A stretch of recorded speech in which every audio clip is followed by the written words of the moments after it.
نحمده ونصلي على رسوله الكريم اما بعد فقد قال الله تبارك وتعالى كما ورد في سورة الجاثية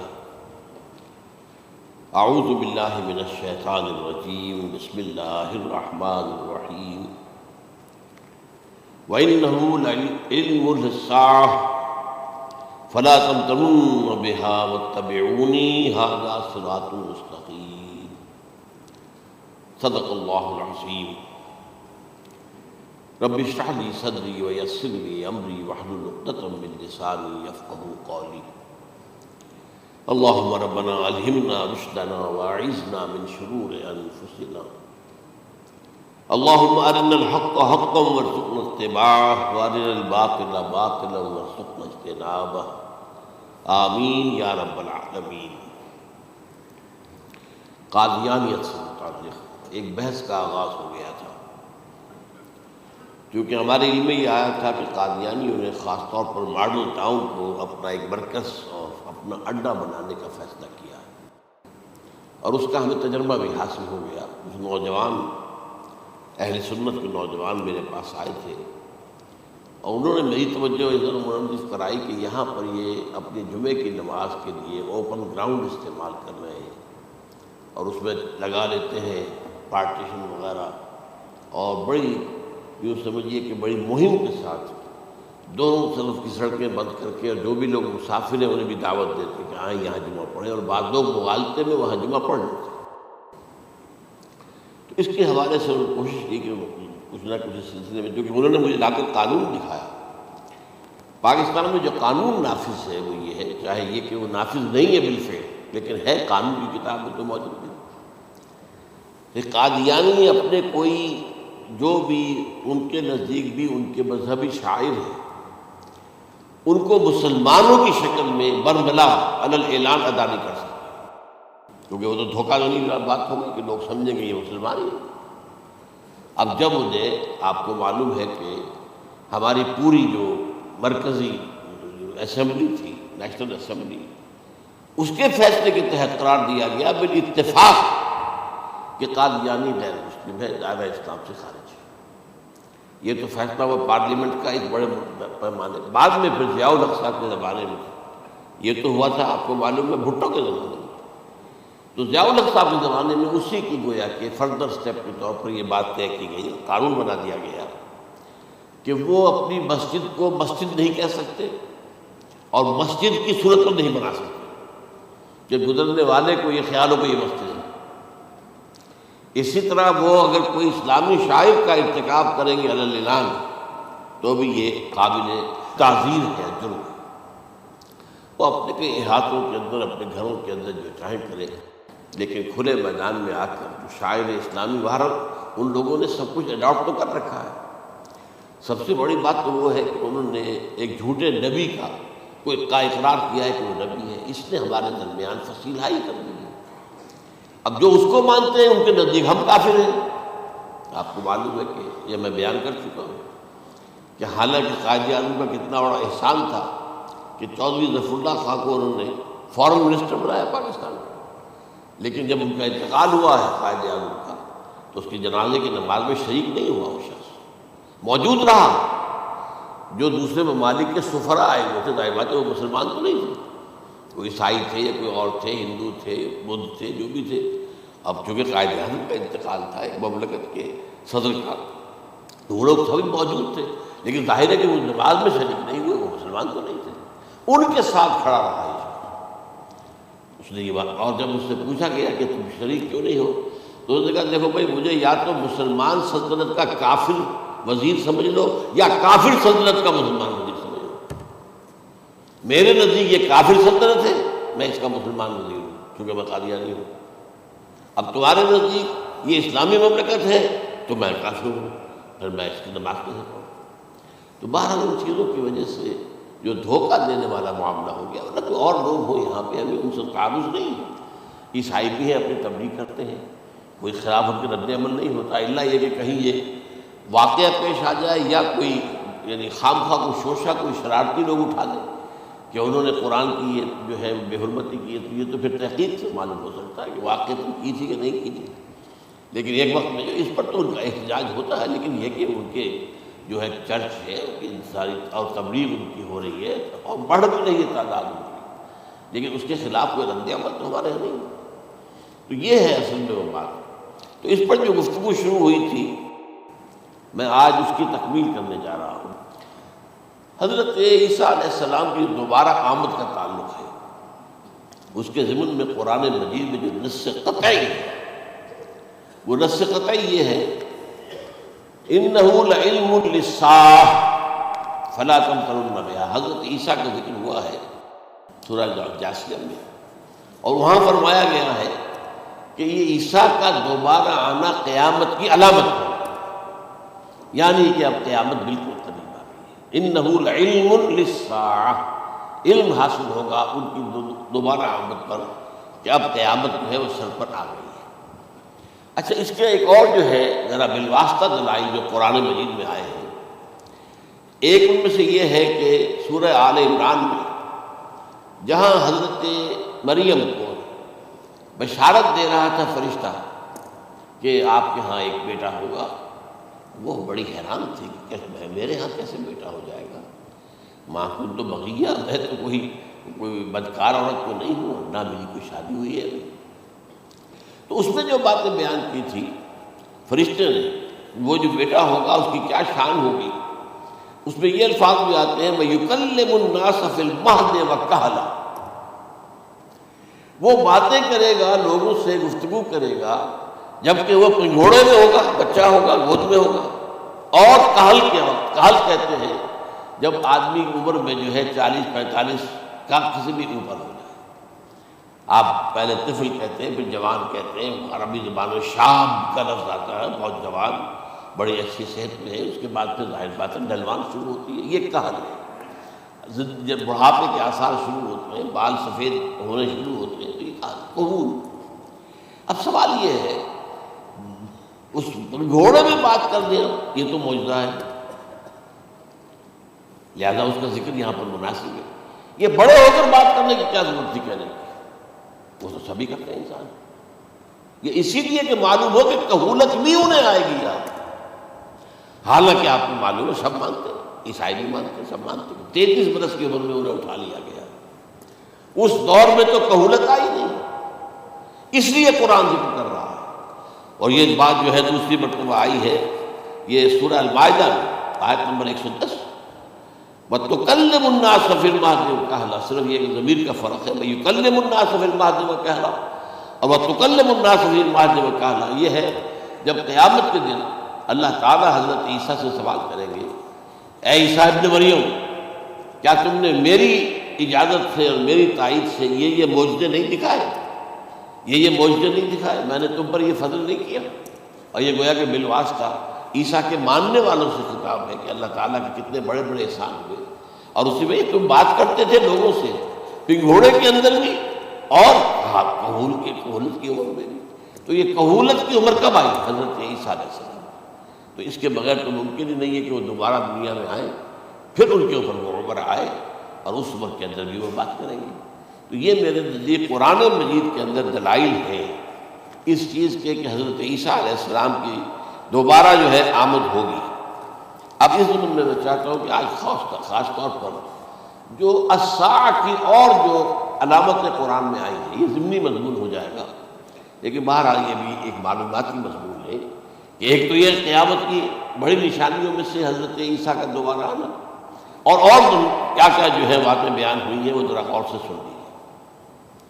پہلی بات میں نے ہلکا سا حوالہ دیا تھا، ہم تو ایک لفظ قیامت بولتے ہیں، وہ قیامت جو ہے اتنا ہمارے نزدیک جامع لفظ ہے کہ جس میں وہ بھی جو زلزلۃ الساعہ آئے گا وہ بھی ہے، پھر جو نفخ روح نفخ ساق ہوگا وہ بھی ہے، لیکن قرآن مجید سے معلوم ہوتا ہے کہ یہ الساعہ ہے، وہ گھڑی جس دن کے یہاں قیامت برپا ہوگی، زلزلہ آئے گا، شدید ترین حالات آئیں گے، فوری طور پر تمام انسان بن نہیں جائیں گے۔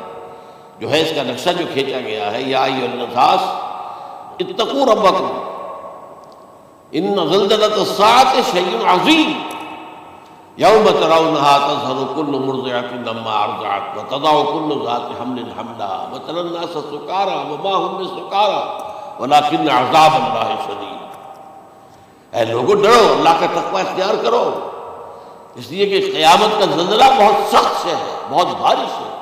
ان زلزلۃ الساعۃ شیء عظیم، جب پہاڑ چل رہے ہوں گے اور جو ہے انسان جو ہے وہ جس طرح پروانے ہوتے ہیں، پتنگے ہوتے ہیں، ایسے اڑ رہے ہوں گے انسان، اور اس میں یہ بھی حال ہوگا کہ لوگ جو ہے ہر جو دودھ پلانے والی ہے وہ اپنے بچے کو بھول جائے گی۔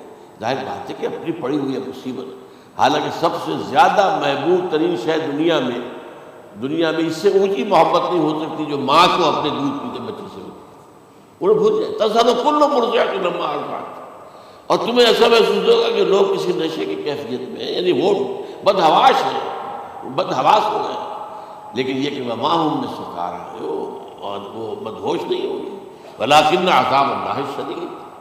تو یہ ہے زلزلۃ الساعہ، وہ ایک خاص وقت جو ہے، ایک خاص گھڑی جس میں کہ یہ ہونا ہے۔ اس کے علاوہ قرآن مجید میں القارعہ وما ادراک ما القارعہ، یوم یکون الناس کالفراش المبثوث وتکون الجبال کالعہن المنفوش۔ اب یہ کیا ہے؟ یہ نقشہ قیامت، یہ وہی ہے الساعہ، القارعہ الساعہ۔ اسی کے ساتھ قرآن میں آتا ہے الواقعہ، اذا وقعت الواقعۃ لیس لوقعتها کاذبہ، تو یہ خافضۃ رافضہ، یہ الفاظ سورہ واقعہ میں۔ اسی طریقے سے اور جو الحاقہ ما الحاقہ وما ادراک ما الحاقہ، یہ تمام جو الفاظ قرآن مجید میں آئے ہیں یہ آئے ہیں الساعہ کے لیے، قیامت کے لیے نہیں۔ قیامت میں بعد میں بتاؤں گا۔ چنانچہ 3 نفخے ہیں جو قرآن سے ثابت، نفخ فی الصور، اور اس نفخ فی الصور کا یہ عالم ہوگا یوم ینفخ فی الصور ففزع من فی السماوات ومن فی الارض الا من شاء اللہ، جس دن پھونکا جائے گا سور میں، اور اس وقت صورتحال یہ ہو جائے گی کہ جو بھی آسمانوں میں ہے، زمین میں ہے، سخت پریشانی اور سخت پشیمانی اور ایک طرح کی مرعوبیت اور خائف ہو کر رہ جائیں گے، الا ان کے کہ جن کو اللہ چاہے، اس کے کوئی ملائکہ مقربین ہوں گے۔ من فی السماوات ومن فی الارض ہے، اس کے ساتھ ہی یہ کہہ دیا گیا ہے، لیکن یہ باقی پورے لوگوں کے اوپر، پوری مخلوقات کے اوپر ایک جو ہے گھبراہٹ کی کیفیت طاری ہو جائے گی۔ تو یہ ہے پہلا فضا۔ دوسرا فضا کیا ہے؟ فضا صاق کہتے ہیں آدمی کا بے ہوش ہونا۔ یہ دوسری مرتبہ جب سور پھونکا جائے گا، وَنُفِخَ فِي الصُّورِ فَصَعِقَ مَن فِي السَّمَاوَاتِ وَمَن فِي الْأَرْضِ إِلَّا مَا شَاءَ اللَّهُ۔ یہ ہے کہ اس کے بعد وہ سب کے اوپر موت طاری ہو جائے گی۔ یہ دوسرے سور پھونکے جانے کے بعد ہے۔ پھر ثُمَّ نُفِخَ فِيهِ أُخْرَىٰ، پھر ایک مرتبہ اور پھونک ماری جائے گی۔ یہ تیسرا ہو رہا ہے۔ فَإِذَا هُمْ قِيَامٌ يَنظُرُونَ، تو اچانک سب کے سب کھڑے ہو گئے اللہ کی طرف دیکھتے ہوئے۔ اب یہ جو ہے یہ ہے یوم القیامہ، قام یقوم قیامت، کھڑا ہو، کیونکہ اس دن یوم یقوم الناس لرب العالمین، جس دن کے تمام انسان جو ہے کھڑے ہو جائیں گے اپنے رب کے حضور، جس کا نقشہ کھینچا گیا ہے اذا دکت الارض دکا دکا وجاء ربک والملک صفا صفا۔ تو یہ سب کے سب انسان بھی جو ہے موجود ہوں گے، فرشتے صفے باندھے ہوئے ہوں گے، اور اللہ تعالیٰ جو ہے اپنے خاص عرش کے ساتھ یحمل عرشہ ثمانیہ، 8 فرشتے اس عرش کو اٹھائے ہوئے ہوں گے، جبکہ یہ آسمان پھٹے گا اور اس روئے ارضی پر اللہ تعالیٰ کا نزول ہوگا۔ یہ جو ہے ہمارا یوم القیامہ یہاں ہے، یوم القیامہ ہی میں جو فیصلے ہونے یہاں ہونے، قصہ زمین برسر زمین، جو نیکیاں تم نے یہاں کمائی ہے یا جو بدیاں تم نے یہاں جن کا ارتکاب کیا کا فیصلہ یہاں ہو۔ اس کے بعد واللہ عالم کچھ اور بھی چیزیں ہیں، لیکن یہ کہ وہ سب عام طور پر لوگوں کے علم میں نہیں ہے۔ میں نہیں چاہتا کہ خام خواہ کسی نئی بات سے کوئی جو ہے ذہنوں کے اندر کوئی ایک تشکیک پیدا ہو جائے، شبہات پیدا ہو جائے، لیکن یہ چیزیں جو میں نے آپ سرچ کی از قرآن ثابت ہے۔ اسی زمین پر اترنا، وجاء ربک والملک صفا صفا، یہ سب کے سب آئیں گے، اور ملائکہ، اور اس کے علاوہ جو ہے دوسرے مقامات پر جس کا نقشہ کھینچا گیا ہے سورۃ الحاقہ کے اندر ہے۔ اللہ کا عرش جو ہے 8 فرشتے اٹھائے ہوئے نیچے اتریں گے۔ تو یہ تمام چیزیں قرآن مجید میں مذکور ہیں، اور یوم القیامہ یہی ہوگا۔ لیکن وہ ہے یوم القیامہ. ہم قیامت کہتے ہیں اس کو جس کو قرآن کہتا ہے الساعہ، الزلزلہ، الحاقہ، القارعہ، الواقعہ. یہ ہے در حقیقت جو پہلا معاملہ ہے کہ اس کے اندر جو ہے فضا ہو جائے. اب دیکھیے جو علامات قیامت احادیث میں آئی ہیں وہ میں آج آپ کو سنا رہا ہوں. ان کو دو حصوں میں تقسیم کیا جاتا ہے، علامات صغریٰ، علامات کبریٰ. چھوٹی نشانیاں جو درجہ بدرجہ درجہ بدرجہ درجہ بدرجہ حاضر سامنے آئیں گی. ایک ہے بالکل قیامت سے متصل قبل بڑے جو خرق عادت واقعات ہوں گے وہ آئیں گے. اچھا، پہلی چیز کے سلسلے میں حضرت انس رضی اللہ تعالیٰ عنہ سے یہ مروی ہے اور یہ حدیث متفق علیہ ہے. پہلی علامت حضور نے بیان کی قیامت کی علامات میں سے. اب میں لفظ قیامت اسی معنی میں بول رہا ہوں جس میں کہ ہم عام طور پر بولتے ہیں. آپ نے فرمایا علم اٹھا لیا جائے گا، جہالت کا دور ہے. اب یہ کون سا علم اٹھایا جائے گا؟ سائنس کا علم نہیں، دین کا علم. آج تو ساری قدر و قیمت جو ہے جس کے لیے دوڑتے ہیں لاکھوں روپے کی فیسیں دے کر، ایم بی اے ہو رہے ہیں، یہ جو ہے اکاؤنٹنسی کا پاس کر رہے ہیں، یہ سی اے کر لیا ہے، یہ کوئی اور جو ہے فزکس میں کوئی کیمسٹری میں ڈاکٹریٹ کر لی ہے. ڈاکٹر بن جائے تو کیا ہی کہیں، اس لیے کہ بڑی چیز جو پاکستان سے ایکسپورٹ ہوتی ہے وہ ڈاکٹر ہے. جو اتنے بڑے پیمانے پر جو کالج کھلے ہوئے 3 لاکھ روپے ایک سال کی فیس، 5 لاکھ روپے ایک سال کی فیس، یہ کیوں لیتے ہیں اور کیوں لوگ دیتے ہیں؟ کہ موقع مل جاتا ہے ایم بی بی ایس کر کے. امریکہ کے اندر بھی ڈیمانڈ ہے، ان کے ہاں ڈاکٹر جو ہیں جتنے ہونے چاہیے نہیں ہے، لہذا اور بھی بہت سی جگہوں پر ڈیمانڈ ہے. تو جس چیز کی مارکیٹ میں ڈیمانڈ ہے وہ علم ہے. آج علم کمپیوٹر کا علم ہے. حالانکہ ان میں سے کسی کے اوپر لفظ علم کا اطلاق میرے نزدیک غلط ہے، جہالت. علم وہ ہے جو ذہن کو جلا دے، جو سوچ کو جلا دے، روشنی پیدا کرے، دماغی روشنی، وسعت دے، انسان کے فکر کو وسعت دے، اس کے ذہنی جو ہے جو افق ہے اس کو وسیع کرے. علم تو وہ ہے جو حقیقت کے کیا علم بھی اس کا کیا فرمائے. قرآن ہے، حدیث ہے، باقی اور چیزیں جو اس سلسلے میں آ سکتی ہیں وہ ہے کہ جو قرآن اور حدیث کی سمجھنے میں مومن ہو اور زیادہ جو ہے اس کے فہم کو آسان کرے. لیکن یہ کہ فرمایا علم اٹھا لیا جائے، جہالت کو فروغ ہوگا. ظاہر بات ہے ایک ہی بات ہوئی ہے. دوسرا نمبر پہ یہ ہے کہ جہالت کو فروغ ہوگا. نمبر 3 زنا کثرت سے ہو. نمبر 4 شراب نوشی عام ہو جائے. نمبر 5 عورتوں کی تعداد بہت زیادہ ہو جائے گی، مردوں کی تعداد کم ہو جائے گی. یہاں تک کہ 50 عورتوں کا خیر خبر کرنے والا، کوئی نگرانی کرنے والا، وہ ایک مرد. اچھا، یہ تو ہے ایک حدیث جو میں نے آپ بیان کر دی متفق علیہ. یہ بخاری اور مسلم دونوں میں. دوسری حدیث بخاری کی ہے، اس کو حضرت ابو ہریرہ رضی اللہ تعالیٰ عنہ نے روایت فرمایا ہے. قیامت آئے گی جب امانت ضائع ہو جائے گی. آج ہمارے ہاں امانت کے ضائع ہونے کا جو نقشہ ہے شاید پوری دنیا میں کہیں اور نہیں. جس طرح کے غبن یہاں ہوتے ہیں، جس طرح کک بیکس جو ہے وہ لیے جاتے ہیں. اس غریب یعنی قوم غریب ہے لیکن یہاں وہ امیر بہت بڑے بڑے لوگ ہیں. وہ تو دنیا بھر کے ٹاپ کے امیروں کے اندر ان کا شمار ہو جائے گا. لیکن یہ کہ یہ سب امیر کیسے بنے؟ غبن بالکل کرتا ہوں. اب تو اس سے کم کی تو بات ہی نہیں ہوتی. فلاں نے اتنے بلین جو ہے پیسے اپنا جو ہے قرضہ معاف کرا لیا. بھائی کس نے کون کرتا ہے معاف؟ یہ کسی کے باپ کی جاگیر ہے. یہ پیسہ بینک کے اندر حکومت کا ہے کہ حکومت کو اختیار ہو گیا رائٹ آف کر دے ان کے جو ہے ان کی جائیدادیں کرو ضبط. لیکن ہوتا کیا ہے؟ بینک آفیسر بے ایمان ہے. وہ کہتا تھا 1 کروڑ کا قرضہ لے جاؤ، 10 لاکھ مجھے دے جاؤ، چاہے تم میرے پاس کوئی ڈاکومنٹ جو ہے ایسے نہیں دے سکتے. حالانکہ ہونا چاہیے.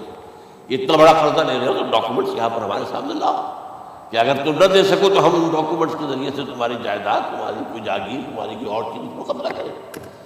جب وہ وقت آتا دیکھتے تو یہ ڈاکومنٹس ہی فیک ہیں. اللہ خرچ کیا کرے گا کوئی؟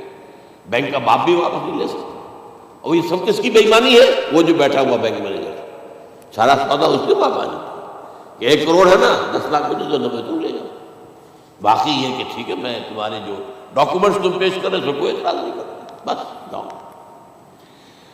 اور نمبر 2، حکومت نااہلوں کے سپرد ہو جائے۔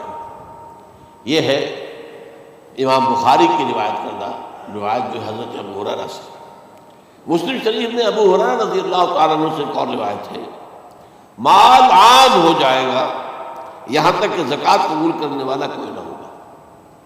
یہ بات وہ ہے جو آج سعودی عرب اور UAE کے اندر آپ کثرت سے دیکھ سکتے، دولت جو ہے وہ ریل پیل۔ ابھی تھوڑا سا آیا ہے معاملہ، خاص طور پر دبئی میں، کیونکہ وہاں بہت زیادہ کنسٹرکشن ہو رہی تھی، تو پوری دنیا میں آپ کو معلوم ہے کہ جو ریئل اسٹیٹ کہلاتا ہے اس کا حال بہت پتلا ہے، لیکن وہاں پہ دولت ریل پیل ہے جناب۔ اور سب سے اہم متفق علیہ روایت، متفق علیہ کیا؟ وہ تو حضرت عمر سے بھی مروی ہے، ابن عمر سے بھی مروی ہے، ابن عباس سے بھی مروی ہے، ابو ہریرہ سے بھی مروی ہے، عبداللہ ابن مسعود سے بھی مروی ہے رضی اللہ تعالیٰ عنہ اجمعین۔ اور یہ وہ حدیث ہے جسے کہا جائے حدیث جبرائیل، جسے ام السنہ بھی کہا گیا۔ اس میں جو آخری سوال کیا حضرت جبرائیل نے حضور سے، چوتھا، پہلا یہ تھا کہ اسلام کیا ہے مجھے بتائیے، ایمان کیا ہے، اس کی حقیقت کیا ہے یہ مجھے بتائیے، تیسرا احسان کیا ہے یہ بتائیے، چوتھا یہ قیامت کے بارے میں بتائیے کب ہوگی۔ حضور نے فرمایا کہ اس کے بارے میں جس سے سوال کیا جا رہا ہے وہ اس سے زیادہ نہیں جانتا جو کہ سوال کر رہا ہے۔ اب اس کے کئی مفہوم ہو سکتے ہیں کہ بہرحال یا تو حضرت، چونکہ بعد میں معلوم ہوا کہ حضور نے پہچانا نہیں کہ یہ جبرائیل ہے، بلکہ جب سوال جواب ہو کر وہ چلا گیا شخص تو اچانک حضور نے ذرا ردو ہو ہی نہیں، ذرا بلانا اس کو دوبارہ لانا۔ اب جو دیکھا کہ وجود ہی نہیں، آسمان نے اس کو چکھ لیا، زمین نے نگل لیا، کیا ہوا ہے؟ پھر آپ نے وہ یہ جبرائیل تھے جو تمہیں تمہارا دین سکھانے آئے تھے، جبکہ تم سوال نہیں کر رہے ہو۔ یہ بڑے بیسک چیز ہے، اس لیے کہ دنیا کے ہمارا نظام اسلام پر ہے، ایمان پر نہیں ہے، اس لیے کہ ایمان کو ویریفائی کر ہی نہیں سکتے۔ کیسے پتا ہوگا اس میں ایمان ہے یا نہیں ہے؟ کوئی آنا نہیں ہے، کوئی الیکٹروکارڈیوگرام ابھی تک ایسا نہیں ہے، کوئی جو ہے اور جو طریقے چل رہے ہیں وہ تو ان کے ذریعے سے یہ تو نہیں معلوم ہو سکتا ایمان ہے کہ نہیں۔ لہذا یہاں کا سارا نظام اسلام ہے، شہادت اللہ الہ الا اللہ وان محمد رسول اللہ، پھر ایک نظام بنا دیا، وہ اقام الصلاۃ و ایتاء الزکوٰۃ و صوم رمضان و حج البیت۔ اس میں بھی یہ ہے کہ اگر کوئی نماز کو نہیں مانتا تو کافر ہوگا، لیکن نماز پڑھتا نہیں ہے تو کافر نہیں ہے، فاسق ہے، فاجر ہے، گناہ گار ہے، کمزور مسلمان ہے۔ اس طرح زکوٰۃ کا منکر ہو جائے گا تو وہ کافر ہوگا، لیکن زکوٰۃ دے نہیں رہا ہے تو یہ گویا کہ گناہ گاری ہے، کمزوری ہے۔ تو اس حوالے سے نوٹ کر لیجیے کہ یہاں کا دنیا کا سارا اسلامی نظام اور سارا کانسٹیٹیوشنل اور لیگل سسٹم جو ہے اسلام کا، وہ اقرار باللسان پر ہے، ایمان ہے وہ کہ جس کی بنیاد پر وہاں فیصلے ہوں گے۔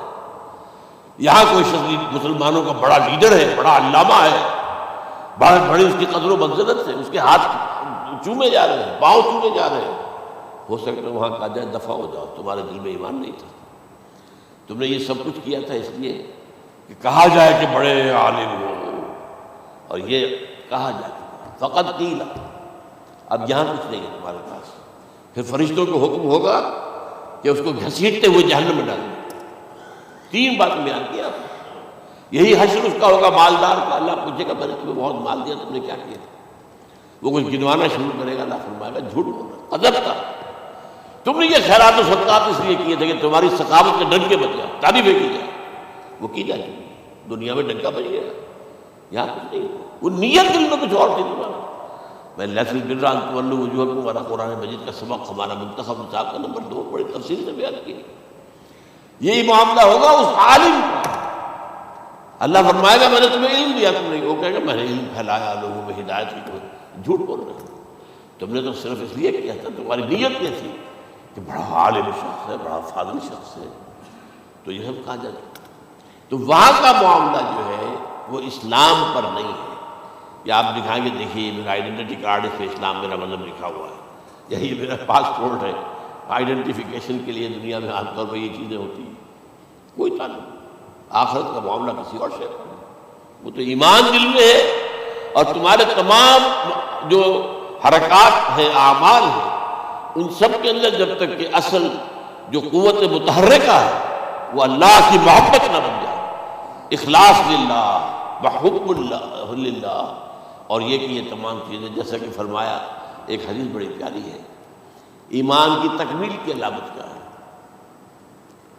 فرمایا من احب للہ وابغض للہ ومنع للہ واعطى للہ فقد استکمل الایمان، جس شخص کے نے محبت جس سے بھی کی اللہ کے لیے کی، اپنے مفادات کے لیے نہیں، رشتہ داری کی بنیاد پر نہیں، محبت کرو گے، رشتہ دار کا حق ہے دو، بیوی کے حقوق ہے دو، لیکن محبت یہ اللہ کے لیے ہو کہ فلاں شخص سے مجھے محبت اللہ کے لیے، اور اگر نفرت رکھی تو اللہ کی وجہ سے رکھی، اس لیے رکھی کہ وہ اللہ کے دین سے دور ہے، وہ اللہ کے راستے پر نہیں آ رہا ہے، وہ فسق و فجور کی جو ہے زندگی آ رہا ہے۔ اس میں بھی یہ ہے کہ یہ نہیں ہے تعلق قطع کر لو، تعلق قطع کرو گے تو تبلیغ اور اصلاح کا موقع کہاں رہے گا، لیکن دلی محبت نہیں ہوگی اس میں۔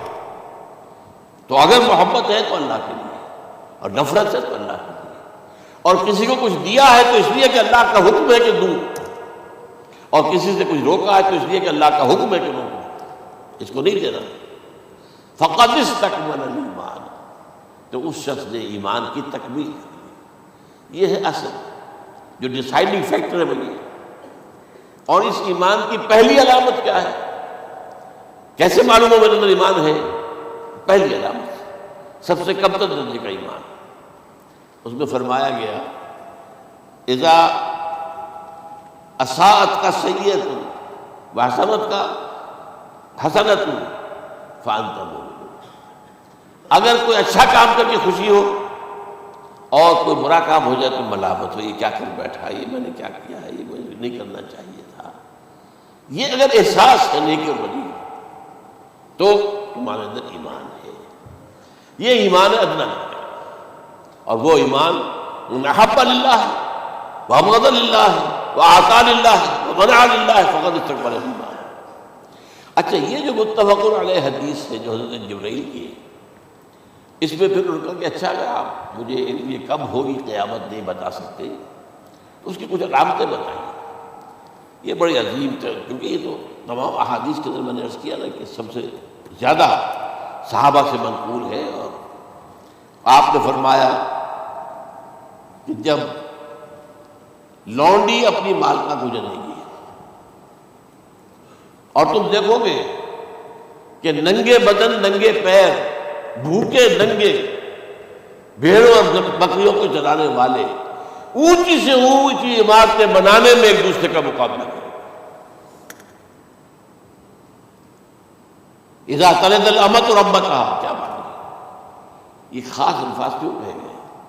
اولاد والدین کے سامنے دب کر رہتی تھی، کبھی سینہ تان کے بات کرتے تھے، ٹھیک ہے بات آپ مان نہیں سکتے، ابا جان یہ بات تو میں نہیں کر سکتا، یا فرض کیجئے کہ وہ آپ کو کسی نیکی سے روک رہے ہیں، کہ دینی کام سے روک رہے ہیں، ابا جان یہ تو میں نہیں کروں گا، یہ تو دین کا فرض ہے، یہ کہیں گا اور ڈٹ کر کہیں اور جمیں اس پر، لیکن یہ کہ کوئی سرکشی کا انداز نہ ہو، ایسا نہ ہو کہ اپنے جناب سینے کو تان کر کے کھڑے ہو جائے، میں نہیں کروں گا، یہ نہیں، یہ غلط ہو گیا۔ اچھا، اولاد میں بیٹی جو ہوتی تھی وہ زیادہ سبارڈینیٹ، سبمسیو، بات ماننے والی، کہیں بھی سر اونچا نہ کرنے والی، اور آخری دور میں کیا ہوگا، بیٹیوں سے مائیں ڈریں گی، انہیں ٹوک نہیں سکتی کسی بات پر، پتہ نہیں کیا بک دے گی، کیا بکواس کر دے گی۔ یہ تو ہمارے یہاں ہو گیا ہے، باہر کیا ہے تو آپ یہ بھی نہیں پوچھ سکتے،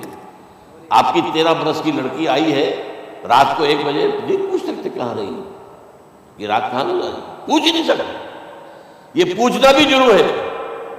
اپنے چھوٹے بچے کو آپ نے تھپڑ مار دیا، تہذیب ہے، سکھانا ہے، غلط کام کیا ہے، اس کی سرزنش ہو رہی ہے، فوراً وہ اگر ایک فون کر دے گا پولیس آئے گی، بچے کو لے جائے گی، اسے لا کر کہیں اور جو ہے ڈپازٹ کرے گی، اور آپ پر مقدمہ چلے گا، آپ کو اس کی سزا بھگتنی ہے۔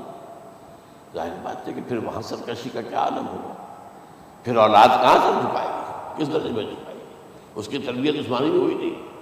تو ان تلد الامۃ ربتها، گویا کہ بیٹی کے نزدیک ماں جو ہے وہ ایسی ہو جائے گی جیسے لونڈی،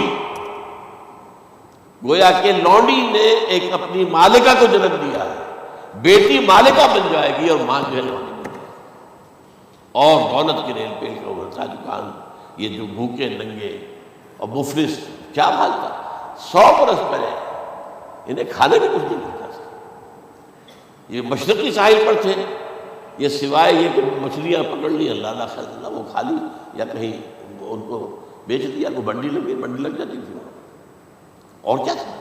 اور مغربی ساحل پہ کیا ہوتا تھا؟ ساری ان کی معیشت حج کے گرد گھومتی تھی، حاجی آئے ہیں خریداریاں کر رہے ہیں، اور آپ کو معلوم پوری دنیا سے مال پہلے بھی پہنچتا تھا، آپ کو جو ہے ہر ملک کے ہر کونے کا پھل وہاں مل جائے گا آج، اور وہاں پر یہ ہے کہ سب سے بڑی بدبوؤں کے لیے سب سے بڑی بات کیا تھی؟ قربانی کا گوشت، اسے وہ سکھاتے تھے، سخت چمڑے کر کے کھاتے تھے، یہ ان کا حال تھا۔ آج جا کر دیکھیے نئے شہر بن رہے ہیں، امریکنز کو کانٹریکٹ دیے جا رہے ہیں، بالکل ماڈرن شہر بنا دو، ایک ایبسلیوٹلی ماڈرن شہر جو ہے وہ جو مشرقی ساحل کے اوپر جو پہلے سے آرام کو سٹی ہے، امریکن سٹی ہو، اس کے اندر کوئی سعودی بھی داخل نہیں ہو سکتا سوائے جس کے پاس اس سٹی کی طرف سے لائسنس نہ ہو، اور اس کی چار دیواری کے اندر، چار دیواری کیا فصیل کے اندر کہیں ہے، جو چاہو کرو، کوئی تم پر پابندی نہیں، ننگے نہاؤ، تالاب ہے نہا رہے، ننگی عورتیں ننگی مرتے نہا رہے، کوئی پوچھنے والا۔ اب اسی قسم کا ایک سٹی آباد ہونا جا رہا ہے مغربی ساحل پر، جدہ اور یلگوڑ کے درمیان، اور اس میں اصل میں جتنی بھی دولت ہے جو پیٹرول کی ہے وہ وہیں پر رکھ لی جاتی ہے امریکہ کے اندر، تاکہ امریکہ جو ہے ایسے ایسے پروجیکٹ بنا کر جب تمہیں دے گا تو اس میں سے پیسے دے گا، وہ نہیں ملتی ان کو واپس۔ بہرحال یہ تو میں نے ایک جگہ آپ سے ذکر بھی کیا تھا، دی کنفیشن آف این اکنامک ہٹ مین، وہ کنفیشن کی بات جو ہے اگر آپ میں سے کسی کو دلچسپی ہو تو اسے پڑھ لیتے کہ کس طریقے سے 1973 کے آئل امبارگو کے بعد جو شاہ فیصل شہید کے زمانے میں ہوا تھا، پھر جس طریقے سے امریکہ نے ان تمام ممالک کو جکڑ لیا ہے، اس کا پورا جو پروسیس کیا تھا وہ سامنے آتا ہے۔ پر اس کے بعد آتا ہے علامات کبریٰ کا، بڑی علامتیں جو کہ بالکل خرق عادت کے انداز میں ہوئی، جن کا معاملہ جو ہے وہ آپ کے ناپ تول میں نہیں آ سکتا، آپ کی کیمسٹری فزکس اس کا جو ہے وہ نہیں کر سکتی، ادراک ہوگا یہ قیامت کی۔ ان میں نمبر 1 کیا ہے؟ ایک بہت بڑا دھواں ہے، پوری دنیا کو لپیٹے گا۔ نمبر 2 دجال کا ظہور ہوگا، جو اپنی خدائی کا دعویٰ لے کر آئے گا، بنوائے گا، اس کے ہاتھ میں ہو جائیں گے، قبضے میں ہو جائیں گے سارے ذرائع پیداوار، اس کی طرف بھی پہلا قدم اٹھ چکا ہو، ٹرپس کے نام سے معاہدہ ہو چکا ہے، کوئی ملک اپنا بیج پیدا نہیں کر سکتا، یہ بیج ہم نے ڈیولپ کیے ہیں، ان کے ڈیولپمنٹ سے پہلے تم ایک ایکڑ سے کتنی گندم لیتے تھے، آج کتنی لے رہے ہیں؟ کس بنا پر؟ جینیٹکس کا جو کام ہم نے کیا ہے اس کی بنا پر ہو رہا ہے، تو ہمارا حق ہے، اس کی رائلٹی ہمارے پاس آنی چاہیے، لہذا صرف ان اداروں سے ملٹی نیشنل سے خریدا جائے گا بیج، اور بیج بھی وہ دیں گے وہ کہ جس سے جو فصل اگے گی وہ بیج نہیں لا سکتے، وہ بیج کا کام نہیں کر سکتے۔ جیسے آپ کو معلوم ہے کہ آپ کے ہاں جو گوشت کھایا جاتا ہے مرغے کا، تو مرغا وہ جو ہے اس میں مرغا ہو یا مرغی ہو، اس کے اندر کوئی وہ کیفیت ہی نہیں ہے، ان کے انڈے جو ہے ان سے آپ بچے حاصل نہیں کر سکتے، ہے تو انڈا، دیکھنے کو تو انڈا ہے، لیکن وہ بنڈا جو ہے اس سے بچہ تو نہیں حاصل کر سکتے۔ ایسے ہی وہ گندم کا بیج دیں گے، نظر آئے گی گندم، لیکن اس کے اندر وہ صلاحیت نہیں ہے کہ اس سے جو فصل ہوئے گی اس کا نتیجہ جو ہے وہ بھی آپ لے سکتے۔ یہ ہو رہا ہے، اللہ جانے قدم اٹھ رہے ہیں ادھر۔ پھر یہ ہے کہ دابۃ الارض، زمین سے ایک حیوان نمودار ہوگا، زمین شق ہوگی۔ ابھی میں کہہ رہا ہوں خرق عادت ہے، یہ چیزیں وہ نہیں ہیں جو ہماری کسی حساب کتاب میں جو باتیں پہلے آئی ہیں وہ تو حساب کتاب میں آ رہی ہیں، ساری سمجھ میں آ رہی ہیں، ساری چیزیں مشاہدہ ان کا ہو رہا ہے، لیکن یہ ہے کہ دابۃ الارض، یہ کہتے ہیں کہ کوہ صفا، اس میں تو نہیں ہے حدیث میں، کوہ صفا پھٹے گا اور اس میں سے ایک حیوان دابہ وہ ظاہر ہوگا، تو اسی لیے فرمایا ہے وَإِذَا وَقَعَ الْقَوْلُ عَلَيْهِمْ أَخْرَجْنَا لَهُمْ دَابَّةً مِّنَ الْأَرْضِ تُكَلِّمُهُمْ، تو ہم اندر سے پیٹ کو چیر کر زمین کے پیٹ کو ایک حیوان کو برآمد کریں گے جو انسانوں سے بات کرے گا، گفتگو کرے گا۔ نمبر 4 طلوع الشمس من المغرب، یہ بھی خرق عادت، سورج تو طلوع ہوتا ہے مشرق سے، غروب ہوتا ہے مغرب میں، لیکن اس وقت معاملہ الٹا ہو جائے، یعنی جو کائنات کے اندر جو گڑبڑ ہوگی کچھ سمجھ میں بات آتی ہے کہ یہ معاملہ جو ہے یہ تو اس پورے سولر سسٹم کو اگر بدل دیتے ہیں تو مشرق مغرب ہو جانا، مغرب مشرق ہو جانا، یہ سمجھ میں آنے والی بات ہے۔ اس کے بعد ہے عیسیٰ ابن مریم کا نزول، جس کے بارے میں آج ہم نے گفتگو کی ہے تفصیل سے۔ یہ نزول ہونا ہے، یہ علامات قیامت میں سے حضور نے بیان فرمایا ہے، اور قرآن مجید کی جو اصطلاحات ہیں اس کے حوالے سے میں نص قطعی جو ہے وہ میں آپ کے سامنے رکھ چکا ہوں۔ پھر یاجوج ماجوج کا ایک معاملہ ہے، یہ میں ابھی اس وقت زیادہ اس پر بات نہیں کر سکتا۔ حضرت عیسیٰ علیہ السلام کے نزول کے بعد 2 کام ہوئے، یہودیوں کا قلع قمع ختم، تمام جگہ ایک کام تو یہ ہوگا، اور نمبر 2 عیسائیت کا ختم ہو جانا۔ عیسائیت کی نفی کر دیں گے، بھائی تم مجھے خدا کا بیٹا بنائے بیٹھے ہو، میں تم خدا کا بیٹا نہیں ہوں، میں تو اس کا بندہ ہوں، رسول ہوں، میں نے تم سے کب کہا تھا کہ مجھے خدا کا بیٹا بناؤ۔ نمبر 2 یہ کہ وہ خنزیر کو قتل کر دیں گے، یعنی یہ تم نے خنزیر کب سے کھانا شروع کر دیا، میں تو تم کو نکاح اجازت دے کر گیا تھا، یہ تو شریعت موسوی میں حرام تھا، اور میں کہہ کر گیا تھا کہ یہی شریعت تم پر لاگو رہے گی، ہاؤ تم نے کیسے کی؟ آج بھی بہت سے رومن کیتھولکس جو ہے وہ سور نہیں کھاتے، وہ ہے ان کے اندر کچھ نہ کچھ بات جو ہے جو حضرت عیسیٰ کی تعلیمات کا کچھ اثر ان کے ہاں ہے۔ میں تو ایک مرتبہ، یہ 1971 کی بات ہے، 4-5 دن کے لیے برسلز میں رکا تھا، اس لیے کہ وہاں مجھے ایک صاحب نے خط لکھا تھا کہ وہاں ایک نوجوان ہے، ابھی ایمان لایا ہے، اور اس کے کچھ مسائل ہیں، ہم کوشش کر رہے ہیں کہ مسائل حل کریں، آپ بھی جا رہے ہیں۔ میں انگلینڈ جا رہا تھا تو واپسی پر آپ ان کے یہاں چند دن ٹھہرے، میں حیران ہوا، ویسے اس نے مجھے اپنے گھر ٹھہرایا نہیں، اس لیے کہ ماں باپ تو اس کے کرسچن تھے، اور پولیس کا چیف آفیسر اس کا باپ تھا، چیف آف پولیس فورس۔ اس نے مجھ سے 1 دن کھانے پہ بلایا، میں سے ہوٹل میں ٹھہرایا مجھے، اس نے کہا آپ اطمینان سے یہاں کھانا کھائیں، اس گھر میں نہ آج تک کوئی شراب کی بوند آئی ہے اور نہ ہی کوئی بوٹی آئی ہے سور۔ رومن کیتھولکس، اب اکلوتا بیٹا تھا، عبدالعزیز نے بعد میں نام رکھا، وان کینٹر اس کا نام تھا جو کہ اوریجنل تھا، پھر اس نے نام رکھا عبدالعزیز وان کینٹر، پرانا نام بھی بحال ہے۔ نہایت خوبصورت، 28 سال کی عمر تھی، اور اس وقت میں نے دیکھا تھا کہ اس کی فقہی معلومات جو ہے میری معلومات سے 10 گنا زیادہ۔ اس کی وجہ کیا ہے؟ وہ گیا تھا موراکو میں ایز اے ٹیچر ملازمت کرنے، پیسہ کمانا، وہاں وہ مسلمانوں سے اس کا ہوا ربط ہوا، اسلام کی تعلیمات سامنے آئی، اسلام میں آیا، اب اکلوتا بیٹا ہے، اور ماں باپ جو ہے کرسچن کیتھولکس۔ جب وہاں سے واپس آیا تو پھر کہتے ہیں کہ ہمارے درمیان ایک معاہدہ ہے، وی آر لیونگ ٹوگیدر، لیکن یہ معاہدہ ہے ہم مذہب پہ بات نہیں کریں گے، بس باقی جو بھی ہے وہ ساتھ رہ رہے ہیں۔ لیکن میں حیران ہوا، مجھے معلوم نہیں تھا۔ اچھا، اس کے بعد اس نے جب اسلام کا فیصلہ کیا تو اس کے سامنے سوال آیا کون سی فقہ اختیار کروں؟ تو اس نے بڑی جو ہے تھورو اسٹڈی کی ہے، تمام فقہوں کمپیریٹو اسٹڈی، ان کو کرنے کے بعد پھر فائنل فیصلہ اس کا یہ تھا کہ حنبلی فقہ میں اختیار کروں۔ 4 فقہوں میں سب سے لیٹسٹ حنبلی ہے، یعنی حنفی نمبر 1، پھر مالکی نمبر 2، پھر اس کے بعد شافعی نمبر 3، پھر یہ امام احمد ابن حنبل ہے۔ اور امام احمد ابن حنبل کے زمانے تک احادیث بہت بڑے پیمانے پر جمع ہو چکی تھی، جبکہ ابھی حضرت امام ابو حنیفہ کے زمانے میں کوئی اتنا زیادہ جو ہے حدیث قابل ذخیرہ نہیں بنا تھا۔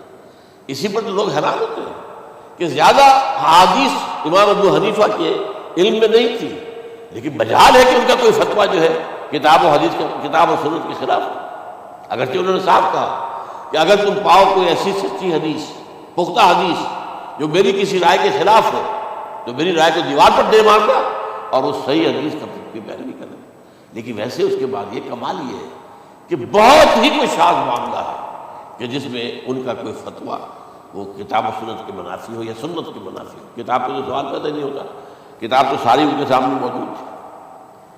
اس کے بعد یہ ہے کہ یاجوج ماجوج، اصل میں بتا رہا تھا آپ کو کہ جب عیسائیت بھی ختم ہو گئی، یہود ویسے ختم ہو گئے، استیصال ہو گیا، جڑ کٹ گئی، اب عیسائیت گویا کہ اسلام میں ضم ہو گئی، عیسائیت مذہب ختم، یہودی خود ختم، اب یہ طاقت کتنی ہو جائے گی؟